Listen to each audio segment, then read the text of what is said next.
Yeah, hello everybody. This is the Andy Social Podcast, episode 197. Shit, folks, almost 200. And this week's episode is with Joel Coldron, who is a falconer. That's right, a falconer. But before we get into this week's episode, my name's Andy Dowling. I host this little podcast of mine, and I also play bass in the Australian metal band Lord. If you love a bit of metal, a bit of heavy metals, then you can go over to lord.net.au. We have a brand new album called Fallen Idols that's out right now. You can go and check that out. It debuted at number 20 on the Australian ARIA charts, which is just ridiculous, and number 2 on the Australian independent charts as well. So go and check it all out. New video clips just come out called Kill or Be Killed, so you can go and check that out on YouTube or Facebook video or Insta TV as well. And that is the second single off the album. The first single was United Welcome Back. That's been out for a little while now. You can go and check that all out as well. But the album is available via lord.net.au. It's also on Spotify. You can grab copies off Discogs, eBay, Amazon, Apple Music, wherever the hell online that you can buy music. Most likely you'll find it. Otherwise, just come to me and I've got a million links. I've been spamming the crap out of this album. So there you go. Go and check it all out, lord.net.au. Hope you like it. I also host the Self-Starter podcast, which is all about small business, self-employment, and freelancing. So if you want to kick the, I was going to say kick the chair. That's probably not the nicest thing to say. But if you want to kick the door down of your office cubicle and get the hell out and start your own thing, stop working for the man or the woo man, then you can go and check out selfstarter.com.au. There's a fortnightly podcast episode that comes out, and I talk to lots of different people from different backgrounds, different industries about their own small businesses or little freelance gigs or ways that they earn a bit of pocket money on the side. Just anything about initiative and just taking their own action to create, as I always say, their desirable lifestyle. So go and check all that out, selfstarter.com.au. It's available on Spotify, Apple Podcasts, Stitcher, all the usual haunts, and hope you like it. It's time for a little shout out. Every week I thank some legend, some awesome person who supports this podcast, and it could be anything from a review somewhere on the internet. It could be a guest recommendation. It could be a message of encouragement, a bit of social media love. It could be buying some merchandise. It could be shouting me a beer via the PayPal button over at andysocial.net. Doesn't matter. Whatever it is, it helps. The fact that you guys even listen to this podcast is incredible. So these little 1% extras just blow me away. So this week's shout out is for Lewis Savitis. I think it's Savitis. My pronunciation sucks, guys. Lewis is from Cannonvale in Queensland. And the reason why Lewis is getting a shout out is he sent me a really cool message not too long ago. And a bit of backstory, a bit of context behind Lewis is Lewis actually ordered our new album, Fallen Idols, so cheers, Lewis, for that. And I had to message him on Facebook because the address didn't come through properly. So I had to shoot him a message, never spoken to Lewis before, haven't met him, and just wanted to confirm his mailing address. So anyway, that was all fine. We got talking, and a few weeks later, Lewis sends me a message, and I'll quickly read it out here. It says, hey man, just finished listening to episode 11 of all things, of Andy Social, where you were chatting with your mate Stephen Ryan. Just wanted to let you know I really enjoyed the episode and it left a real positive impression on me. I'm a bit late to the show, I know. I've only jumped on the podcast bandwagon recently, but I'm hooked on them now. Anyway, love the work, mate. Cheers. So Lewis, stoked that you're listening to the podcast, especially after already supporting us with the album. That means a hell of a lot to all of us collectively in the band, but to me as well. And the fact that you're not only listening to the podcast, but you've gone back to the start, from what I can see, at least, episode 11 of all things. We're on, what are we this week? 197 is just incredible. So who knows? By the time you listen to this, it could be 5 years down the track. But Lewis, when you do eventually hear this, shoot me a message. I'm going to find some stuff lying around wherever the hell I'm living in 5 years' time, and I'll send it out to you in the post. But really appreciate the fact that you sent that message. Means a hell of a lot to me. It made my day. And it's cool to see a lot of these old episodes still getting downloads, still getting listened to. There's some great conversations, great, I can't even understate how great some of these stories are from people that have been on the podcast over the past 4 years. So go back and have a listen to those old episodes if you're listening, and really hope you enjoy it. And if you do find some gold in there from some of the old guests, let me know, because I really want to know. And I think at some stage down the track, when I've got some time, I may start pulling out some sound bites and repurposing some of this old content, because it's out there forever, so people can always listen to it at any stage, just like Lewis has done with this ancient episode. But I'd love to be able to give these old conversations and these guests, these stories, a further spotlight out there. So any ideas or anything that you listen to in these old episodes and you think, oh, that's perfect, or that's a nugget of wisdom, let me know, and I'm going to try and do something with it. But Lewis, thank you so much. Shoot me a message when you eventually hear this in a million years' time, and I'll shoot you out something in the post. Oh, I almost forgot. If you go to andysocial.net/buy stuff, that is my portal page to all the shit that I sell on the internet.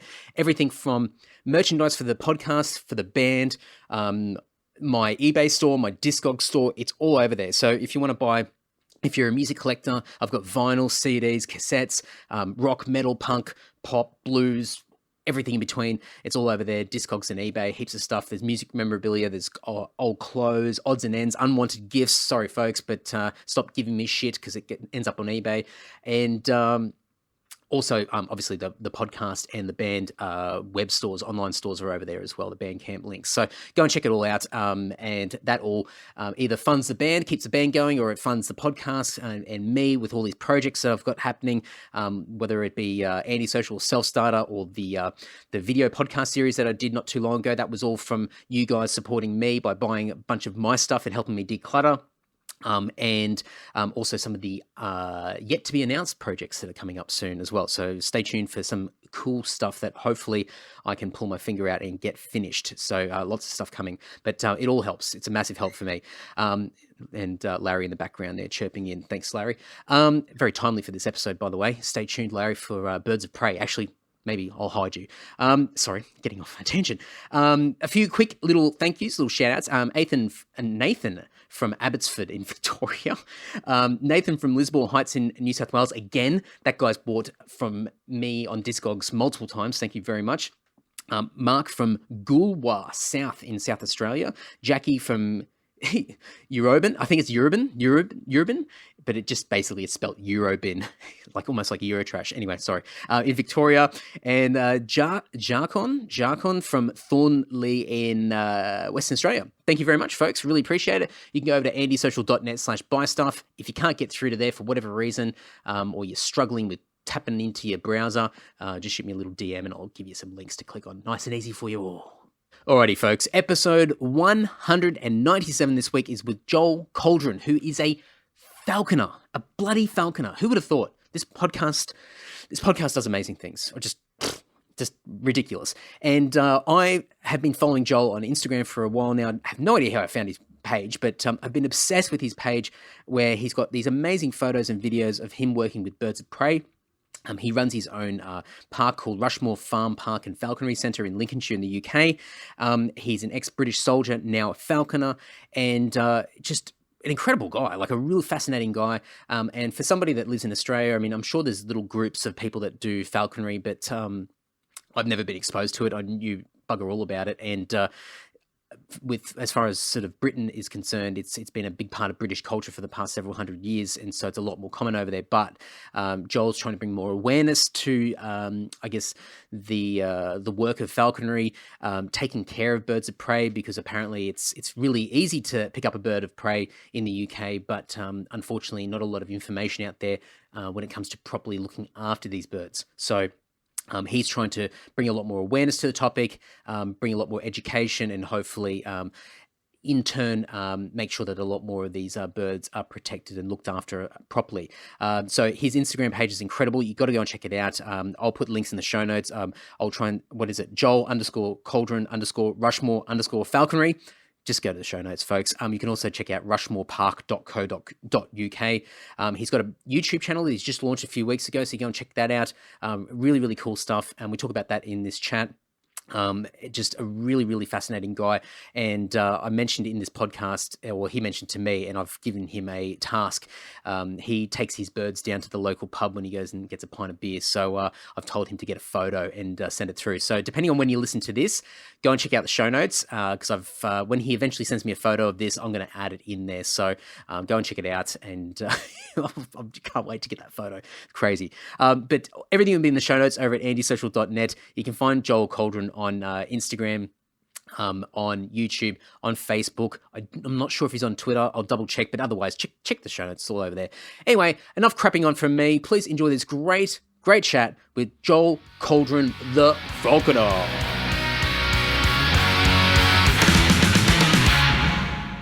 How on earth do you become a falconer? Well, I just started doing it after I came out of the army. I always had like an interest in birds of prey, and where I lived in Devon at the time, which is in the south of England, I was quite near a few bird of prey centres, and I just basically started volunteering down there, and then learning like the basic knowledge of how to weigh birds of prey, how to care for them, the different species of birds of prey and what they're used for. But of course, like in England, falconry has been a massive part of our history and our culture for well over sort of 1,500 years. So I was quite interested in like the medieval history of it and stuff as well. So that sparked an interest. And then I just started volunteering, learning about birds of prey, learning how to care for them, and just sort of created a real passion for it. And then I was lucky enough to sort of meet a friend, meet a man called Nigel Penfold.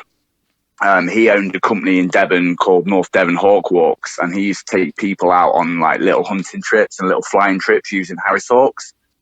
So I did a lot of time with him, learning how to hunt, learning how to get birds fit, ready for hunting season, stuff like that. And then just kind of progressed from there, really, kept doing it, made a reputation for myself, and then got offered my first real proper job doing it about 7 years ago now, running a bird of prey centre for people with learning difficulties, basically. So I moved back up to Lincolnshire, which is where I am now, and then started doing that for a few years, as well as doing like all the waste shows, pest control, and stuff like that. And then about 5 years ago, I left that place and started running my own company, doing away shows, more pest control. And I also run a bird of prey centre full time, which is where I'm at now at Rushmore Country Park. Man, so it's been a bit of a yeah. But like there is no sort of set like college course or anything on being a falconer. This is why like now I've decided like up the YouTube channel and stuff, sort of to give people a bit of a comprehensive methodology of training birds of prey and the way I do it. I mean, there are books available and stuff, but I don't think there's been a new book written on falconry in about 30 years. So they're all getting a bit outdated as times progress and, animal behavior progresses and, welfare standards change and stuff like that. So yeah, we just basically trying to do our part and make it, accessible to people so people can still keep learning about it and hopefully bring on some newer people, younger people, and keep the sport alive, really, and be doing it in a good, safe way. I mean, you mentioned it before, like, this has been a part of sort of the culture over there for a long, long time. And even just mentioning about, there hasn't really been a book, sort of an updated book in the last, 3 odd decades. Is it a case that you are a little bit of the exception to the rule when it comes to people in this field where you're a younger guy and there's probably traditionally older people that are sort of immersed in this field and you're probably, I guess, slowly changing the perception around, the involvement that people can have in falconry? Yeah, exactly. Perfect way of putting it, basically. Yeah, it was very much an old sort of country sport that, was passed down. And then, people only learn falconry if their fathers did it, that kind of mentality. And, there are a few books from the big bird of prey centres, like Jemima Perry-Jones, a very famous falconer. She wrote a book and her dad did as well.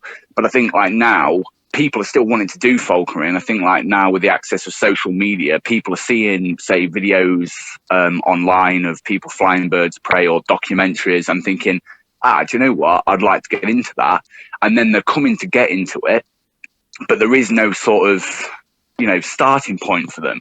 And now like with social media and stuff and the way times are changing, in England, if you've got the money, you can go and buy a bird of prey, and people are buying birds of prey quite cheap, and they're not knowing how to train them, not knowing how to fly them, not knowing how to hunt them. And there's a lot of cruelty now happening towards birds of prey from just lack of education. People haven't got a clue. If something goes wrong, they don't know how to weigh their bird properly, yet they're still trying to take them out, fly them, hunt them, and things like that. So now I think over the last sort of 10 years, with the way social media has sort of developed, people want to know more. And I don't think there's that much comprehensive sort of information out there. I mean, most falconers will say, "Oh, go and join a club or something like that," but it's not always as easy as that, is it? Nowadays, younger people, if they want to get into stuff, they just go on the internet and try and learn it that way. I can't wrap my head around anybody thinking that it's a good idea to go and buy a bird of prey without knowing anything about it. It's like so to give you, some people that have been listening to my podcast for a while will know that I own a bird, but it's a cockatiel. So it's this tiny little bird, and it's a beautiful little thing. It's got character, but even for that type of bird, that brings a whole level of responsibility that I had no idea.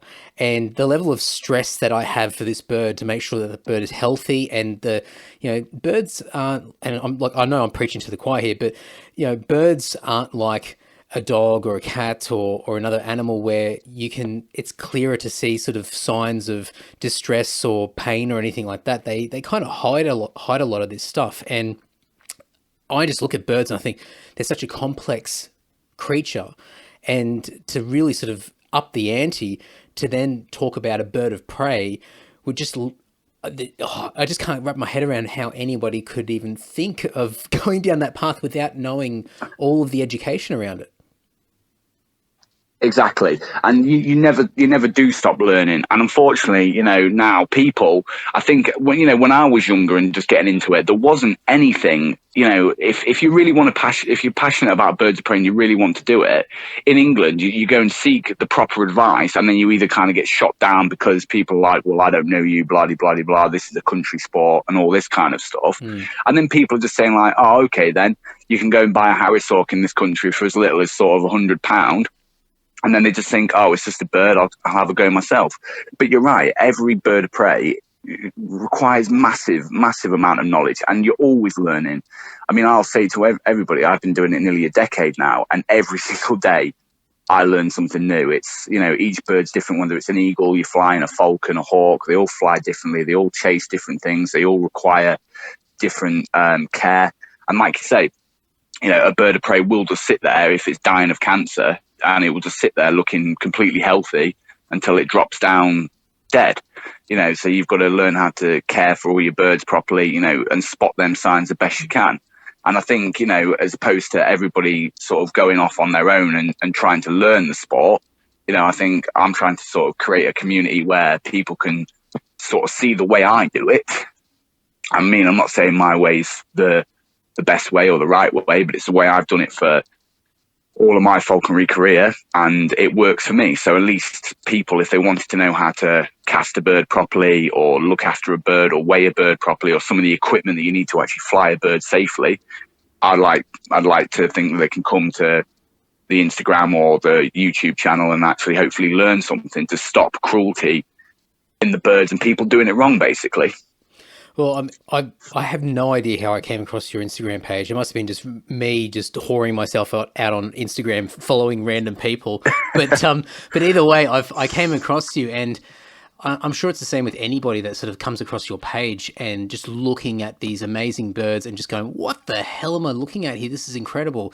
And for me, like, I guess, Australian culture, we've got, I'm sure there are sort of birds of prey clubs and small communities, but it's not embedded in our culture like it is over there. And so for me, I look at it and think, like, I know the term falconry, I know the term falconer, but not know anything more than just the names and the titles themselves. So the Instagram, it works. I instantly got sort of sucked into it, and I thought, oh, this is amazing. And looking at these incredible birds, and I'm getting intimidated looking at these pictures and these videos through my phone, let alone person like yourself or somebody that comes out and sees these birds in person. It's just absolutely incredible. And now to see, I think correct me if I'm wrong, but it's only sort of been just recently that you started to sort of put a bit of time into the YouTube channel and get some more video content out there as well.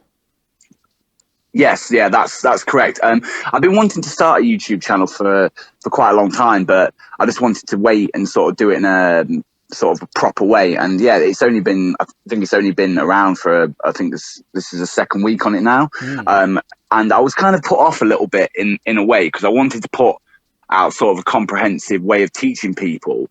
But then, there's always a lot of stigma, oh, well, that's the wrong way, and this, that, and the other. And I kind of I kind of was almost a little bit put off by it, because, people always have their own opinions, and I'm not saying my way is right or anything like that. But then someone came down the centre about 3 weeks ago, having bought a male Harris hawk, had the thing kept in a garden shed, and he come down and he wanted to basically learn falconry, and having already purchased a bird, and this bird was trying to attack him and everything like that. And that kind of sparked me up. Then I kind of just thought, right, okay, well, I'm going to start trying to get some more content out there, and hopefully create an anchor point where people can actually go and learn, or get some sort of visual basic indication on how to do these things. Because, it's absolutely shocking. I get maybe 6, 7, 8, 10 people every 6 sort of months coming down, be like, oh, I've got a bird of prey. I haven't got a clue what I'm doing. And I'm like, they've already purchased this bird of prey, because it's so readily accessible in England. And I think, if things carry on the way it's going, this sport that's been part of our history and our culture for over a millennium, it's just going to be fizzled out. There's going to be that many laws and regulations put in place to keep a bird of prey. And I think it's just going to be another part of culture that just disappears, because unfortunately with any animal, especially in England, whether it's cats, dogs, birds of prey, you always just seem to get the wrong people doing it. So hopefully I'm just trying to keep the sport alive and do it in an educational way, just to try to help people, really.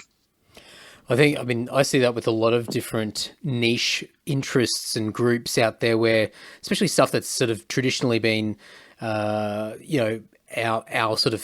parents, our grandparents that have been sort of immersed in these different interests, and they don't quite get passed down generation onto generation in the right way for whatever reason. And I think at the moment now, technology is one of the big things it's helped a lot of these things stay alive, but it's also killed a lot of them off, because people haven't bothered to embrace the changes that technology's brought. So it's great that you're coming from both worlds to be able to say, well, I understand the technology, I can see what the possibilities are, and I'm going to bring this culture and this knowledge that has probably been sitting there stagnant in a way, and bring it to a new audience that has probably never had any experience or any exposure to this whatsoever. As I said, it'd be a different thing in Britain, because you've obviously got a lot of culture around it, but anywhere else in the world, or a lot of other places in the world, it wouldn't be so prevalent. So, for a lot of us, on the other side of the pond, we're sort of looking in going, well, what is it to begin with? What is falconry? What does it entail? And then sort of off that, either developing an interest in birds of prey and maybe wanting to get into it, or even just it's an open door to understand more of the culture. It just opens up a history lesson as well. Exactly. And this is what I'm trying to do, because 10 years ago when I started, there was a few famous books that every falconer should read, but the animal behavior has changed so much, and new ways are being developed all the time, with imprinting birds, raising them up from young chicks, and everything like that. Everything is changing so much. So whether you're in Australia just wanting to learn about birds of prey because you're doing a zoology degree or something like that, I kind of want it here, so people can just go. Say if they want to learn about a bird of prey, they're not reading a book that was published 30 odd years ago and has got so many outdated techniques now, compared to today, where there's so many different ways of training birds of prey, so many different ways of training birds, caring for birds, and obviously medical science has progressed so much more, and we're learning about new illnesses and treatments that are available out there. And I think, when I started, all the older guys doing it, they don't want to be on Facebook, they don't want to be on the YouTube. But hang about now, it's like 10 years later, and I've got young people wanting to learn and stuff, and there's no sort of anchor point for them to start, apart from these old books, which really 10 years ago when I read them, I thought they were the best thing since sliced bread. But now when I read them, I think, crikey, there's actually a lot of gaps in there, and kids don't want to be reading these books. Now they're we're in a digital age, time is changing, and falconry's got to progress like that, otherwise it's just going to die out, unfortunately. You said before about bird behavior changing. What sort of things have changed over the years, as far as the birds themselves and the way that they act? I mean, is there certain things that you've noticed? Yes, definitely. I mean, like say 20 years ago, if you wanted to breed a bird of prey, in England, quite a lot of bird of preys were extinct or getting very close to being extinct. So a lot of conservation work went into actually repopulating and breeding birds of prey for going back into the wild. Now, there's different ways you can breed birds of prey. Obviously, let them be raised up naturally and then pair them off as a natural pairing.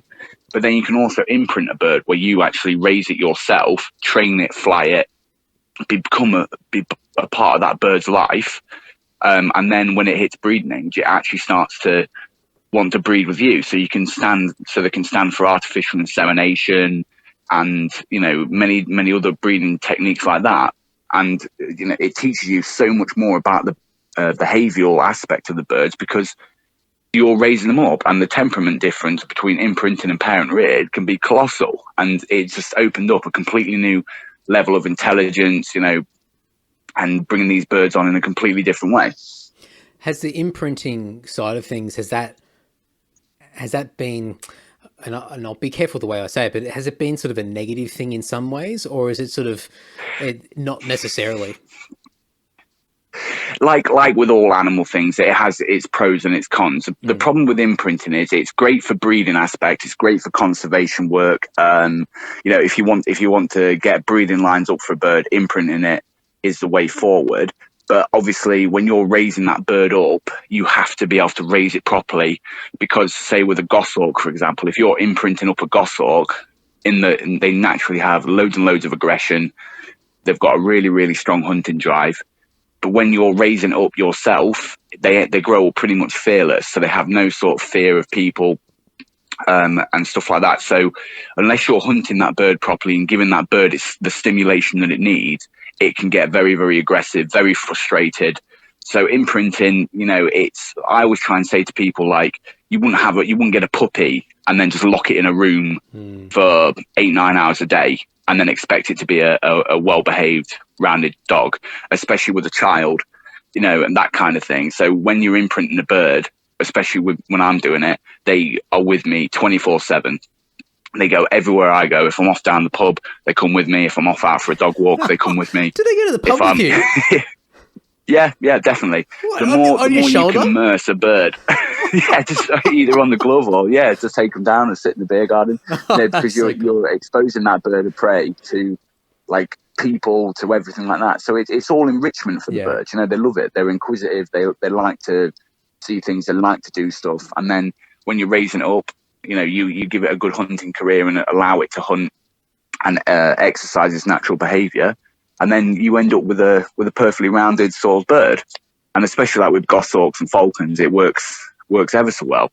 But unfortunately, people think, oh, I'm going to get an imprint.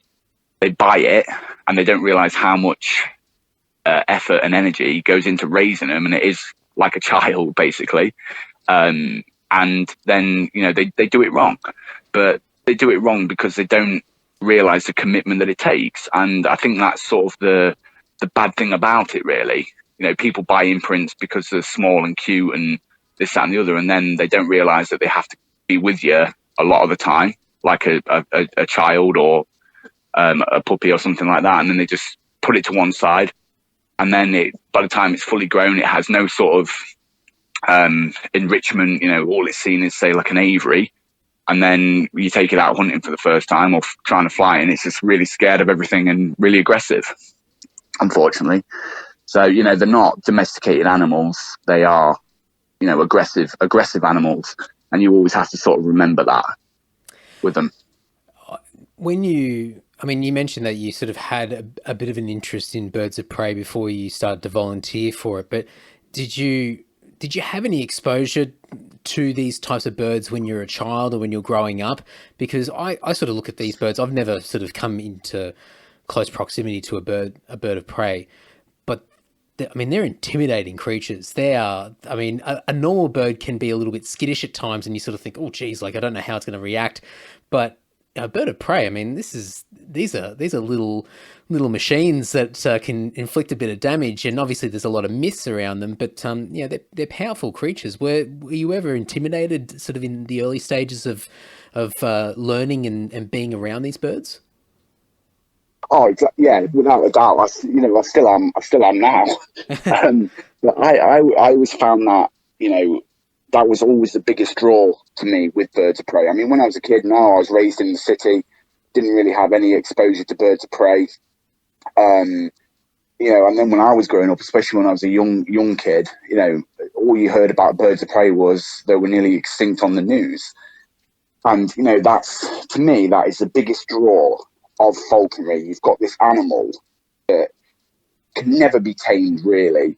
It's a bird, it can fly off at any second, and you've got no chance of catching that bird if it wants to go, because it's got the ability to fly. And they're also dangerous predators, and naturally are dangerous. And it's the immersion of being part of their world. And it's just not like a pet. I've had it before when we're training birds of prey up, and we've got their weights a little bit wrong or something. They've sat up in a tree for a few hours, and you just feel like there's just nothing you can do. You feel absolutely powerless because you're looking at this bird that you've spent months and months training, and then it all goes wrong and it flies off, or it sits up in a tree for a few hours. And it makes you realise that, no, they don't need you. They don't, they don't like you. They allow us to watch them hunt, and they allow us to, us to watch them evolve and fly. And that's what it's about. It's that immersion into taking that predator and being part of it and training it in a way and making it fit enough to do what it's naturally born to do. And that's the draw for it. And, you can train goshawks up for 20 years of your career, and every one can be different. Every falcon can be different, and you just never stop learning. And they always are intimidating, especially with the eagles. And you've always got to remember that there's always that sort of massive respect between falconer and bird, because you are part of its life. It's not the other way around, because a hunting bird can fly off at any second and live a perfectly happy life in England because it knows how to hunt, it knows how to look after itself. So yeah, it's a privilege to be part of their world. Not, they don't need us, definitely not. And that's the big draw for me. What are some of the techniques that you use or you have in mind that encourage the birds to hang around? So if you're in that situation where sometimes, and you can't always predict their behavior, but they decide to hang out in a tree for a few hours, and you've got to try and get them back somehow. Is it a case that you've got things such as food or whatever it is that will eventually lure them back, so they'll come back to you? I mean, what are the techniques that you would use? It's bonding. You spend as much time with that bird as you can, so it does want to physically be with you. Right. I mean, some birds of prey, they do partner up, for life in the wild. Falcons will have set breeding pairs, and eagles will and stuff. So there is sort of a level of sort of bonding there, as much as a bird of prey can bond. But yeah, they stick with you. The way I always look at it is they stick with you because we're their slaves. We're their human slaves that make their lives a little bit easier. Every bird of prey wants to fly. Every bird of prey wants to hunt. Every bird of prey wants to chase, exactly the same way, any other instinctive animal wants to do something. So you train it up, you allow it to hunt, you train it to hunt, and then it sticks with you, I like to think, because it just sees you as a very useful tool to help their lives be easier, basically. Getting used. So if exactly. So, it's all done on a food reward. All birds sink with their stomachs. So this is why we weigh them, we condition them, we get them fit, we learn, what food is making them stronger, what food isn't really doing anything to them. So there's every aspect coming into it, from managing their diet, their fitness plans, exactly the same way as if you were training up an athlete, in the human world. We're just basically their coaches. So this is why we weigh the birds every single day. And that gives us an anchor point to make sure they're having enough food to stay fit and strong. And then we introduce them to lures at a young age. So they're always chasing, always, learning how to hunt, learning how to kill. exactly the same way as what their parents would do in the wild. And then, eventually it just becomes sort of routine for them. And then, they once they've learned that you're taking them out and they're hunting and chasing well, they realize that you're there just to help them. And that's sort of the bond that stays with the bird. There was a video I think you put up just a few hours ago where you guys were out, and I might get you to explain what that video was, but from what I could see, sort of watching this chase where the bird's going after, was it a hare? I think possibly. Yeah. And then right a hare. Right at the end of the video, it like catches it. The dogs go out as well, and then the hare just gets away, and the guy's just like, "Oh, yeah, no, you got to be joking." But I mean, what breed of bird was that? And I'll put that in the show notes so people can check it out, because it was really cool to watch it. But what bird was that, and what sort of situation or setting were you guys in where that sort of all sort of panned out? So that was a good friend of mine's Albus Siberian goshawk. So that was a big female goshawk with the white gene in it. So obviously it's a white bird. And we were up in the Yorkshire Dales last hunting season. We're flying our falcons and our goshawks and that, and just basically having a hunting trip. Letting the birds chase hares. Hares are brilliant quarries for the birds to chase. They're fast, they're strong, they're smart. So yeah, the hawk had hold. Well, didn't have hold of the hare, and then when he got over there, the hare managed to break free, and then ran off basically. It was so. So cool. we were up there flying on pheasants. Yeah, it all happens in a split second. And when we're out hunting and flying our birds, to tell you the truth, it's the ones that go wrong that are always the best flights, because the bird's constantly learning, you're constantly learning what the bird's capable of doing. Because when you're in falconry, when you're taking the birds out on a hunt, the animals that you're chasing or flying after, they've been chased by buzzards and wild birds of prey their entire life. So they're always the fittest and the strongest that are left, and that's what falconry is about. This is why we hunt over winter and not over summer. So you let all the sort of baby hares, baby rabbits all grow up, and then by the time hunting season comes around with the birds of prey, you're flying your bird against the fittest and the strongest animals that have survived all through the summer. So we have pheasant seasons and hare seasons as well, and they're sort of the best thing to fly falcons and hawks on, because they are the hardest things to catch. And we should put that little bit at the end in, just to make it look like things do go wrong all the time. It's not every hunting trip that we go on, something always goes wrong. We sometimes we don't catch anything. Sometimes we birds fly off for a bit. And we just want people to know that it's not all plain sailing. You don't just pick up a bird and all of a sudden, you're out flying and catching loads of stuff. It just doesn't work like that at all. I think it just shows how difficult it is, and how much time and effort's put into training these birds, and as you said, getting them fit and able to do this stuff. And just to watch it, it's impressive. But it's just the reality around it is that it's like anybody that goes out on. I mean, not even hunting, but just anything that's involving any form of effort. You're not always going to hit it perfect every single time. There's always going to be failure. And as you said, like those times that you fail, you end up learning a hell of a lot, and it's actually welcomed, because, if everything was too easy, then there'd be no progress. Exactly. And, and this is why, like in England, I want to promote falconry as, it's not like a killing sport. It's not like a blood sport or anything like that. And I think that's a very sort of, real misconception, and it's not about that. It's about introducing a natural predator after its prey. And most falconers, they don't want to catch anything, because if they're catching stuff, most of the time it means the day's done and over, so they want to have as many flights with the birds as they can. And I think, like in England, there's a lot of animal rights groups and things like that, but falconers do so much for conservation, and it's not about killing, it's not about hunting, it's about training the birds. Like I always say to people, if you want to get into hunting, don't get a bird of prey, get a gun, because you will have far more success with it. I think, like on that entire hunting trip that the video is based on, I know it looks epic and all stuff like that, but I think there was 5 of us up there, and I think we caught 1 pheasant and 1 hare in 3 days, and we must have had 20 odd flights with 5 different birds. You know, it's that kind of numbers. You know, most of the time you're just watching your bird fly off after something, it misses, and then you're just walking around trying to get the bird back, and then, you know, eventually the bird keeps learning and learning, and then it gets a little bit fitter, a little bit stronger, a little bit more switched on.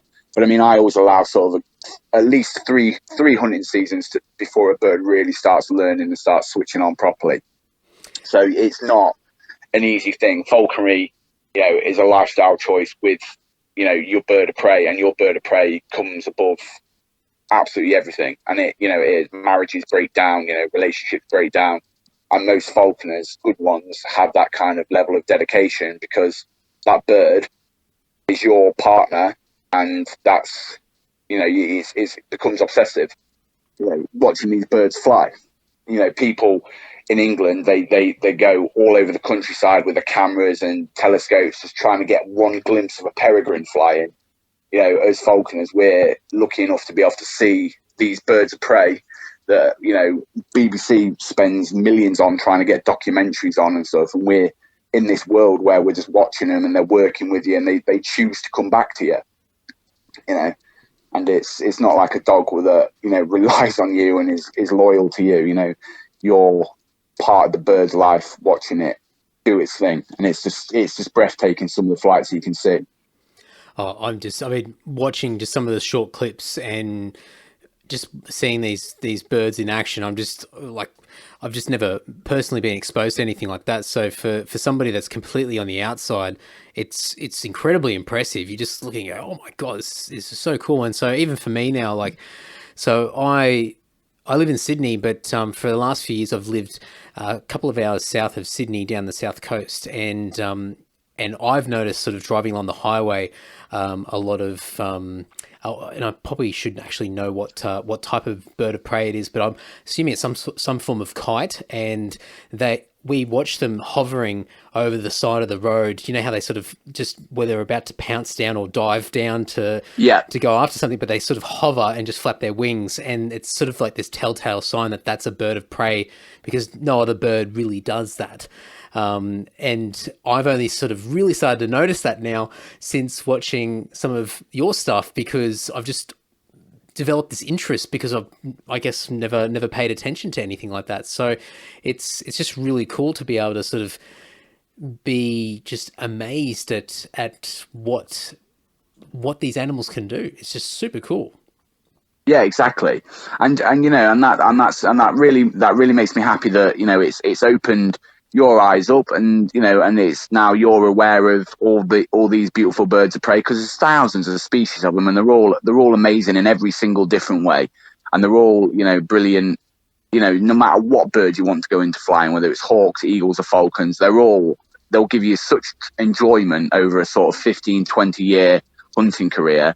And, you know, now the birds of prey are coming back in the wild, especially in England, and people are wanting to learn about them, because it is, you know, you can learn about them, you can fly them, and it's not like where you go and do a zoology degree because you want to work with tigers, but you're just always looking at them behind a glass door, or you're chucking a bit of meat in for them or something like that. You know, falconry, you get to work with these dangerous animals, and it's that immersion into the animal world on sort of the most primeval sort of level, and it's absolutely amazing. And then, you know, in England now, there's rules and that coming out more and more, and I think people would just like to see everything like this get banned.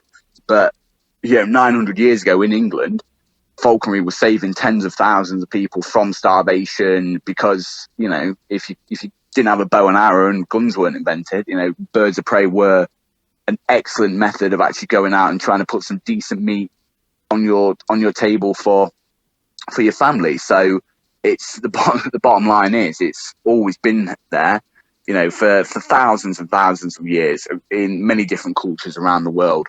And I think now we're getting to that modern age and that modern time where if people want to learn about it, I think they should be able to learn about it in a proper way. I mean, I'll always tell someone, if they want to learn it, go and fly with someone that's done it for years and years. But quite a lot of people don't have access to that. They don't have access to to books and stuff. But nowadays, everybody's got access to the internet. So, you know, I think, you know, places like my Instagram and stuff, they are great. People see these birds of prey. But I don't know if, you know, sometimes I get a bit worried that it comes across as, oh, you know, you just pick a bird up and it flies and stuff like that. And it makes it look cool. And don't get me wrong, it is cool. But I'd like also people to realize that, yeah, they are dangerous predators, you know, and there is a lot to it to learn. And this was another reason why I sort of set up the YouTube channel now, because I'm going to go down to the very basics, you know, even learning how to tie the bird off properly on your glove, like that video I did the other day on the Falconer's knot, because that is a secure knot that you have to be able to tie off with your right hand, and have to be able to do it one-handed and tie that bird safely off onto your glove. Because if you don't, and that bird flies off with its jesses, its swivel, its leash on, all its safety equipment, and it flies off and lands up in a tree, that can get all taffled up in a tree. And I have had friends who their birds have actually snapped the leash, or the leash is broken, and they've flown off up into a tree and not come down, got taffled up, and they die hanging upside down. Oh, right. You know, and, you know, people, if they don't know how to tie their birds off properly and they're walking around and they accidentally trip up or let go of that bird, then it's flown off with all the equipment that's designed to keep it safe. When it's up in the tree, can be its biggest killer. You know, so, you know, I just wanted people to just be able to go, right, okay, I want to learn falconry. I don't know anybody that can teach me. The books are rubbish. Let's have a look on the internet and actually try and find someone who gives a visual, in-depth thing. And like I say, you know, people can always message me and ask me, and, you know, I'm sure some people will be like, no, you're an idiot, you know, that's the wrong way of doing it. But hey, I've flown everything from a barn owl right the way up to a white-tailed sea eagle, and I've been doing it for better part of a decade and hunted everything from, well, I hunt golden eagles at the minute, but I've hunted everything from sparrowhawks, harrishawks, gerfalcons, you know, eagles. And this is the way that I've done it my entire career, and I've never lost a bird or had a bird fly off from being tied down on the perch or anything like that, because I invest in good equipment and I learn the proper ways of doing stuff. And I just think I want to pass as much of that on as I can, not for myself, just so people aren't idiots, rush into it and it's another bird of prey that's ruined, you know, just spends its 30-year lifespan or whatever living in an aviary, or gets put down or just released out into the English countryside. You know, and it shouldn't be about that. It should be about wanting to do it properly and people learning the proper way. Well, I think, so hopefully, fingers crossed, the Instagram and the YouTube are just going to be that anchor. Yeah, for sure, man. And like, I think the other thing, like, unfortunately, in the reality of just everything that we do in life, you know, the sensational sort of aspects of certain things attract the masses to begin with. So the fact that you've got this Instagram page where you've got these ridiculously impressive birds on there and they're doing these amazing things, these great photos. I mean, I see those photos of, and I think there might be golden eagles that you've got, and they're just these gigantic birds. And I'm just looking and go, fucking hell, man. Like this thing, I cannot believe that you can have this impressive bird next to you so close. But if you don't have that sort of stuff to begin with, you won't get people's attention to begin with. So you sort of have to dangle the sensational sort of aspects of it all, and that glamorous is not the right word, especially when it comes to sort of falconry sort of stuff, but you know what I mean, as far as dangling exactly. this exciting stuff, get their attention, you bring them in, and then after that you start to introduce a lot of the sort of the did you know, the fact finding sort of stuff, the educational pieces. And you know, the YouTube stuff's fantastic because you can really get into depth and explain things and spend time in sort of more of a long form sort of, you know, format where people can sit down and sort of take it all in. And Instagram's fantastic because you can put the pictures up, it's instant, but you can also put up, you know, small videos where you could just do bite-sized little fact pieces of information where people understand the realities around these birds. So they get to learn about how impressive they are, some amazing sort of, you know, habits and things that, you know, backgrounds of these birds, but also the realities of how complex they are, how complex their behaviors are, and also just to upkeep and take care of them. That would then, it just encourages people to dig deeper and deeper and deeper. But you do definitely need that initial sort of hey, come and check out these amazing birds. Come over my way first. I'll get your attention and then go from there. Yeah, exactly. I mean, I always find with people, if they want to do something, they're going to do it. Yeah. You know, and I was exactly the same when I was learning falconry. I got a little taste for it and I was like, do you know what? I don't care what it's going to take. I'm going to do this. And I think if I look back, if I wasn't lucky enough to have been living where I was living at the time, I would have thought, well, how would I have got into it? I probably would have just read a book and gone and got a bird. And really, you know, that isn't the best way to do it at all. And, you know, when I was up and coming, there wasn't anything like that. There wasn't any sort of educational stuff, you know, Instagram wasn't even invented, and there wasn't anything like that. So I think, you know, you can watch YouTube videos on how to, you know, strip a shotgun and do everything like that, you know, so why not do it on educating people with birds of prey? And, you know, whether it's people seriously wanting to get into falconry and have a career doing it, or just people that are interested in birds of prey, you know, because it is amazing. And I think if falconry, especially in this country, if it went, you know, got banned or anything like that, you know, a lot of the conservation work would stop, and, you know, and it would take a massive hit. So at least if people seem to be doing it in the right way and trying to promote good falconry and good animal management, then hopefully if it does a bit of good, then it's worth it, in my opinion. Do you need a license in Britain to own a bird of prey? You don't need a license to own one. Good responsible breeders will sort of, you know, if Joe Bloggs just phoned up me and said, oh, I want to buy a golden eagle or something like that, I'd be like, well, what experience have you had? And, you know, there is a vetting process for that. I need licenses through the council and that to be able to do what I do, because I do pest control and I have a centre. So all my birds have to be inspected by the vets. You know, they have to have minimum aviary sizes and licenses. I have to have detailed logs of when they're exercised, what food they're on. You know, I have to do a lot of paperwork to keep mine all up to scratch. But unfortunately, no, you don't. And this is why birds like the Harris hawk, birds that are easy to breed, are now sort of being passed around. And that's sort of the bird that's being the most cruelly treated, because they will be as little as males could be as little as £50. Oh, right. Wow. But now, because the new licenses are coming into play, if you're breeding your birds commercially and you're making more than £1,000 on breeding them, they have to be in the proper sized aviaries, which is a great thing nowadays, because people are literally having 4x6 garden sheds, cramming them full of birds of prey and just trying to breed as many as they can. So now, birds like the Harris hawk, if you want them parent reared and not imprinted, i.e. the parents raise the chicks till they're fully grown at about 16, 17 weeks old, you'd have to have an aviary probably the size of half a football pitch just to breed these Harris hawks. So fingers crossed, over the next few years, hopefully it's going to stop a lot of the bad breeders breeding them, and, you know, it's going to go back more into done properly and not just the money aspect. But with all animals, you know, especially in this country, as soon as there's a price tag involved, people just think, oh, I'm going to make some money at this, and they'll just breed them, and they don't really care the conditions that they're kept in, as long as they're producing chicks that they can sell.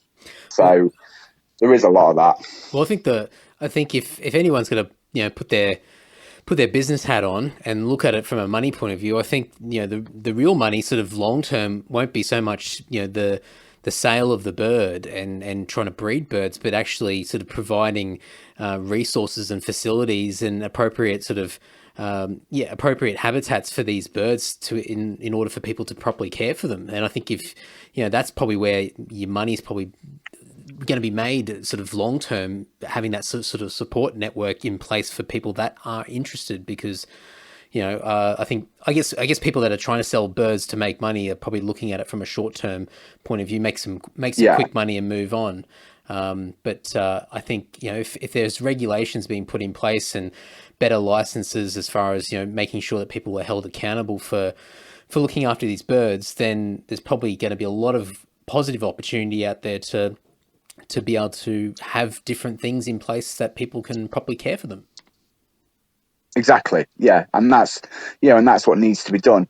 I mean, all the conservation work for vultures in Africa is playing a massive part, you know, and it's down to lack of education. There was, I was reading an article about 6 months ago on vulture conservation in Africa, and I can't remember the exact numbers off the top of my head, but this African village was shooting and poisoning all the vultures just because I've forgotten the reason, just because they could, sort of thing.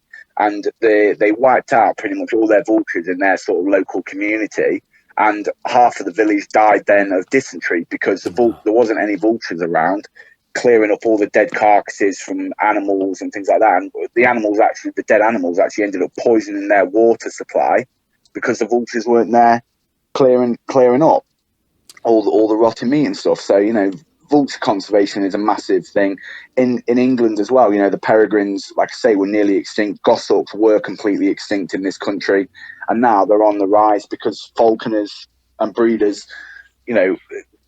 looked after their breeding lines and reintroduced them into the wild, because we don't want to lose our habitats and our birds that live, wild in our country at all.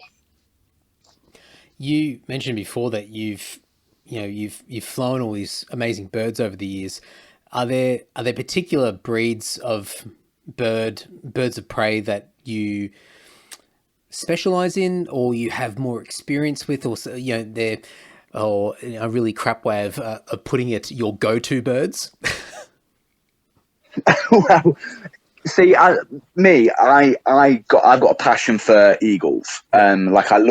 I love eagles. I always wanted to work with eagles when I was a young falconer, and they were sort of always the ones I sort of strived to be a part of. Boys being boys, we always wanted to fly the biggest and the scariest. Sure. So I do love my golden eagle. I think watching a golden eagle fly and watching a golden eagle hunt is by far one of the most breathtaking things you can ever watch any animal do. But my sort of go-to birds probably are my falcons and my hawks, because they're the ones I use and work all year round on pest control contracts, flying demos, and things like that. So eagles are my passion, but I work my hawks and falcons more so I can fly eagles as my passion. I like it. If you know what I mean. Yeah, definitely. I can't get over those eagles. They're just like incredible. I mean, what's the wingspan of like a typical golden eagle? They can get anywhere up to 6.5 foot. Oh. Absolutely huge. My male. This is why I don't fly or hunt a female, because they're just too heavy. The reality of it is, when you're walking around on an eagle hunt and you've got it on your arm all day, you're talking 6-7 hour hunts. Most hunts we're out at least sort of 12 hours a day. You've got, my male's 9 pound. You've got a 9 pound weight that you're just hanging on the end of your arm. It can get very, very uncomfortable, and females can get up to sort of 11, 12 pounds, some of them. It's the massive, absolutely colossal. The hands the size of talons, and feet the size of human hands. They're huge, absolutely huge. It's so cool, so cool. Yeah, I mean, you said this a few times, and you've got it noted on your Instagram page as well. I don't think there's anything like this in Australia, but you refer to pest control. What the hell? Yes. How the hell do you approach pest control with a bird? I'm assuming like rodents and things like that. But is this a common thing in Britain that you use birds of prey for pest control? It's not so much a common thing. It's more if, say, like a food factory or a council building or something like that has an infestation of pigeons or seagulls.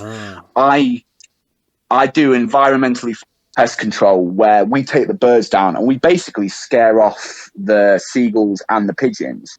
In England, there's a lot of sort of like animal rights kind of groups, and in England, it's, say, like if you had an office building in the middle of a town and you've got pigeons all over your roof and stuff, you can't get a bloke down with a 12 gauge shotgun to go and shoot them all. People don't want to see it in this country. You can't poison them, because of it's bad for the environment and things like that. Yeah, if they're a food company, they have to have pest control in place, because obviously you can't have pigeons crapping over a load of food that you're going to then sell to Marks and Spencer's or Tesco or a supermarket or something like that.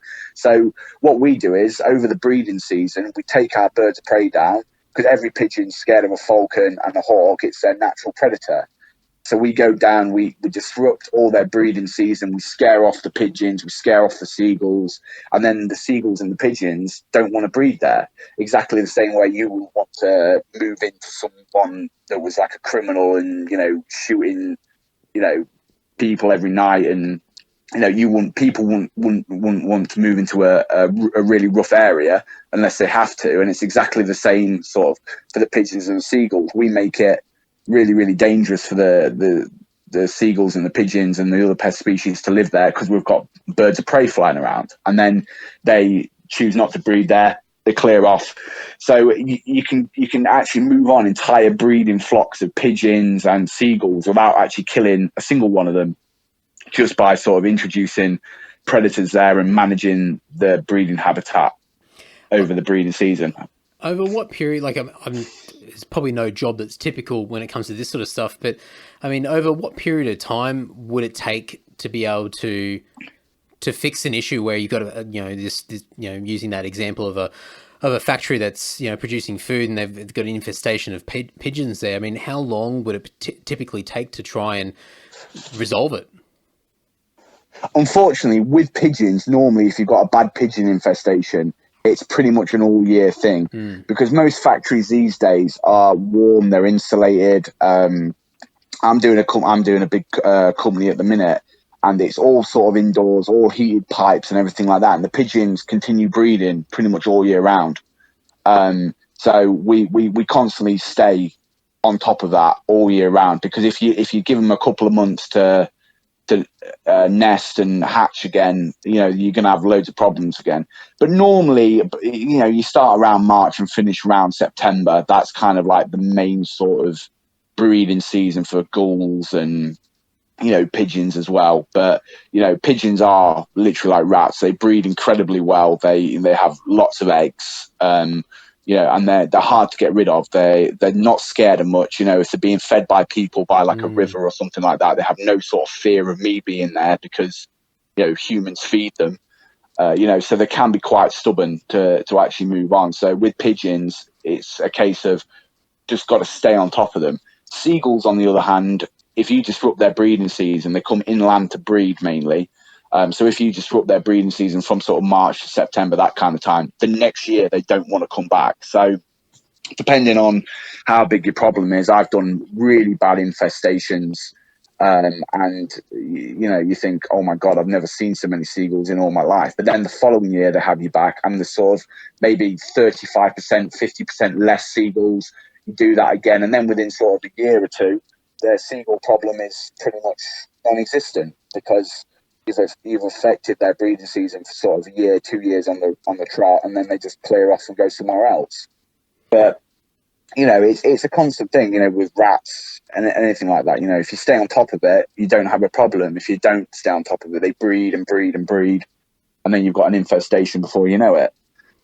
But normally, if I was going to say to a company, oh, you've got a bad problem here, and they want sort of like a hit to get rid of it, sort of March from September, we do a 4-month contract of sort of going once or twice a week, depending on how bad the problem is, finding out where all the nests are, removing them, and then scaring the adults by flying birds at them, and then just moving them on naturally. So that kind of sort of time frame, really. Is this kind of work more like a larger part of your day to day, as far as, I mean, you mentioned right at the start of everything that you do and what you're involved with and sort of running your own business and everything. I mean, there's a hell of a lot on your plate, but do you find that this pest control stuff is a large portion of what you do? Not massively. I like to do the pest control stuff because I like being able to train the birds up to fly in factories, and it is good fun. But I don't promote it. All my pest control work I just get from sort of word of mouth, and I do big contracts for like councils and things like that. But I like my centre work, you see, as well. So running my own company, just having say 5 or 6 big contracts a year on the pest control, I can manage that properly, and I can manage the centre as well. So I get to do sort of 2 of my favourite jobs, together, if you know what I mean. So I think if I was just doing pest control full time, I think I'd get not bored of it, but I think I'd miss the centre work too much. But then, you know, I like my pest control while I'm doing centre work because it gives me a little break from the centre as well. So, and it's all different challenges of training your birds up, because obviously to train them up in a factory, to fly in a factory, is a whole nother skill level, because you've got, you know, far more dangerous flying. You know, you've normally got barbed wire vehicles, you know, strange noises, strange machinery. You know, so getting a bird of prey that will fly and hunt inside of a factory is, you know, massively hard training. Oh, massively hard. I can't even begin to imagine like the amount of time that you would have to invest, and just what you would have to do. It would be a lot of work to. I mean, it's the worst example, because the only common thing is that they're birds. But I mean, my little cockatiel gets spooked at everything that happens. I mean, just exactly, like a light or an unusual noise. And I mean, although a bird of prey is a different beast altogether, I guess ultimately, you know, if it's not used to something, and something is, you know, a piece of machinery or a noise, or just being in an environment that's enclosed as well. I mean, there's a lot more stimuli that's sort of coming at it that it's got to take in, and if it's not used to it, then I guess that's when it's going to panic and do something unpredictable. Exactly. And you never know what's going to come. You know, a fire alarm could go off. You know, something could happen. You know, when you're flying in pest control, it's, you know, or you're in the middle of a city. You know, it could fly off onto another roof that you're not allowed on, or, you know, it could kill something, you know, 300 meters away. And of course, if you're in a city, you know, that's a long way to get your bird back, you know, so it's full of risk and it's full of dangers. So the pest control birds, you know, they've got to be second to none. You know, you can't fly birds of prey in an urban environment and control them properly while trying to hunt them as well, you know, unless, you know, you've got not a bomb-proof bird, but that bird has to be pretty much as well trained as it can be. So I do enjoy the challenges of that, and it is a real draw to me, you know, and I do thoroughly enjoy it. But yeah, I mean, obviously, like anything in a factory or on an industrial site, there is far more risks when you're flying your birds of prey. So you always have to be very vigilant about what's around you, you know, where you're flying your bird, how to fly them, and it really pushes your sort of surrounding knowledge as well. You know, you've got to think of, you know, barbed wire induct vents, you know, traffic, alarms, you know, everything like that. But then obviously the client, you know, expects the job sorted out as well. So, you know, you have to be able to do the job, and you also have to be able to, fly your birds safely and stuff like that. You know, so it's, you know, you leave the house as a team, you come back as a team. So, you know, it is very difficult. Oh man, it's full on. It's full on stuff. It's so cool. But I'm keeping an eye on time, and I think I'll put links that everyone can check out what you're doing. And I guess maybe just tell us from an Instagram point of view, what's the best way that people can reach out to you and have a sticky beak? They can either reach out. I mean, obviously my Instagram has probably got the most followers on it, and, you know, got all the most photos and video clips and stuff. And it's also got a link to like my YouTube channel on there and stuff. So, you know, people could direct message me on there, or, you know, go click on the YouTube link and go subscribe to the channel. And then any videos I put up there, obviously they'll get notifications. But yeah, I mean, Instagram's as good a place as any to Instagram and YouTube, really. Yeah. That'd be awesome. Yeah, really. Cool. I'll put some links in. People can have a look and ask you a bunch of dumb questions as well. and excellent stuff. It's just super cool, man. Like I'm stoked that you're able to take a bit of time out to have a chat to me, and it's cool to learn something that I've never thought I'd ever have a conversation with anybody about ever. And to be honest, like when I even saw the term Falconer, I just thought of this really cheesy power metal band with the name, and nothing more of it. And obviously seeing yourself with these amazing birds, it's opened my world up a hell of a lot more. So I'm really, thank you very much. Oh, my pleasure. And I'm looking forward to seeing more videos, and if there's any way that, you know, I can help encourage you to continue to do it, I mean, by all means, I'll certainly be there to support, because I think it's It's impressive, it's exciting, it's interesting to look at, but obviously there's a bigger reason, a bigger why behind it as to why you're doing it. I mean, that's cool. I mean, the only reason I'm doing it is to try and help people. So any sort of help on, promoting the YouTube channel, promoting the Instagrams, getting people involved so people can, know if they want to, people all around the world, if they want to take, learn falconry, that's sort of the place to go to. And likewise, if I can do anything to help support you guys, that'll be, absolutely mega, because that's what it's all about, really. Absolutely. And, I just want it to be a good thing and not a bad thing, really. No. Definitely, I agree. And I think one request that I'll have of you is that next time you go down to the pub and get a pint and you take your bird with you, please get a photo and send it through. I still can't. That's been stuck in the back of my head since you said that. I thought that it's the coolest thing I have heard in a long time. I've got this mental image of you walking down to the pub, getting a pint, and this bloody bird on your shoulder. That's super cool.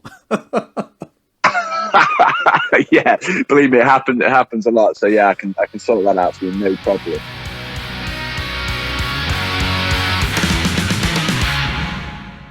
To learn more about falconry, birds of prey, and Joel, you can go to rushmorepark.co.uk. You can follow Joel on Instagram and Facebook.